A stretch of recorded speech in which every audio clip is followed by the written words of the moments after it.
Hi மக்களே, எல்லோருக்கும் அன்பான வணக்கம். இன்றைய நாள்ல என்ன பார்க்க போறோம் அப்படின்னு சொல்லி பார்த்தீங்க அப்படின்னு சொன்னா, அண்மைய நாட்கள்ல அதிகமாக மீம்ஸுகளால பகிரப்பட்டு வந்த ஒரு விடயம்.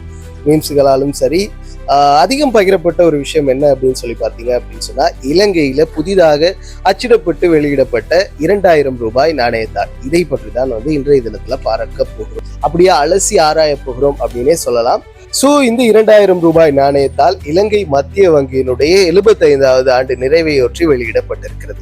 அதை தாண்டி எங்களுடைய இலங்கை ஜனாதிபதி அனுரகுமார திசாநாயக்க அவர்களுடைய கையெழுத்தில் வெளியான முதலாவது நாணயத்தாள் அப்படின்னு சொல்லப்படுகிறது. சரி, இந்த நாணயத்தாள் அப்படி என்ன விஷயம் இருக்கு அப்படின்னு சொல்லி பார்த்தீங்க அப்படின்னு சொன்னா, இந்த நாணயத்தாளினுடைய முன்பக்கத்துல இலங்கை மத்திய வங்கியினுடைய தலைமை அலுவலகம் அமையப்பட்டிருக்கிறது. அதை தாண்டி கொழும்பு கலங்கரை விளக்க கடிகாரமும் அமையப்பட்டிருக்கிறது. அதோடு சேர்த்து இலங்கை மத்திய வங்கியினுடைய 75வது சுதந்திர தின விழா சின்னமும் இடம்பெற்றிருக்கிறது. சரி, அது அப்படியே பின்பக்கம் திரும்பி பார்த்தோம் அப்படின்னு சொல்லி பார்த்தால், நாணயத்தாளினுடைய பின்பக்கத்துல இலங்கையினுடைய புவியியல் வரைபடம், அதை தாண்டி நீல அல்லி மலர், அதே போல இலங்கை மத்திய வங்கியினுடைய தொலைநோக்கு அறிக்கை ஆகியவை அழகிய வடிவத்துல அமையப்பட்டிருக்கிறது. பாதுகாப்பு அம்சங்கள் அப்படின்னு சொல்லும் போது, பார்வை குறைபாடு உள்ளவர்களுக்காக மேம்படுத்தப்பட்ட நவீன பாதுகாப்பு அம்சங்கள் இருப்பதாகவும் குறிப்பிடப்பட்டிருக்கிறது. அதோடு தொடு உணர்வு குறியீடுகளும் இதில் சேர்க்கப்பட்டிருப்பதாக இலங்கை மத்திய வங்கியம் தெரிவித்திருக்கிறது.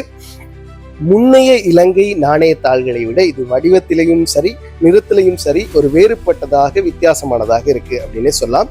இந்த 2000 ரூபாய் நாணயத்தாள் 50 மில்லியன் நாணயத்தாள்களாக மட்டுமே அச்சிடப்பட்டு படிப்படியாக புழக்கத்திற்கு விடப்படும் அப்படின்னு சொல்லி இலங்கை மத்திய வங்கி தெரிவித்திருக்கிறது. சரி, இன்றைய தினத்துல ஒரு செய்தி வந்திருந்தது. இலங்கை மத்திய வங்கி வெளியிட்ட ஒரு செய்தி என்ன அப்படின்னு சொல்லி பார்த்தீங்க அப்படின்னு சொன்னா, இது ஆகஸ்ட் 29ஆம் தேதி 2000 ரூபாய் புழக்கத்துக்கு விடப்படுகிற ஒரு ஞாபகார்த்த நாணயத்தாளை நாங்கள் வெளியிட்டோம். அதை நீங்க தங்கு தடையின்றி வங்கிகள், அதே மாதிரி பணம் கையாளும் இயந்திரங்கள், அதாவது ஏடிஎம் மிஷின்கள்ல நீங்க எடுத்துக்கொள்ளலாம் அப்படிங்கிற ஒரு விஷயத்தையும் சொல்லியிருந்தாங்க.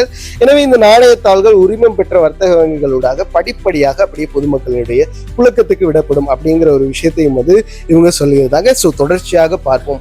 அடுத்து இந்த 2000 நாணயத்தாள்களால ஏற்பட்ட விளைவுகள், ஏற்பட போகும் விளைவுகள், சவால்கள், இந்த மாதிரி என்னென்ன நடக்க போகுதோ அதெல்லாம் நாங்கள் அப் டு டேட் தருவதற்கு தயாராக இருக்கிறோம். தொடர்ச்சியாக இணைந்திருங்கள் ஆர்ஜே விதோஸ் டைரியோட. மறக்காம சப்ஸ்கிரைப் பண்ணுங்க. ஃபேஸ்புக்ல பார்த்துட்டு இருந்தீங்க அப்படின்னு சொன்னா மறக்காம ஃபாலோ பண்ணுங்க.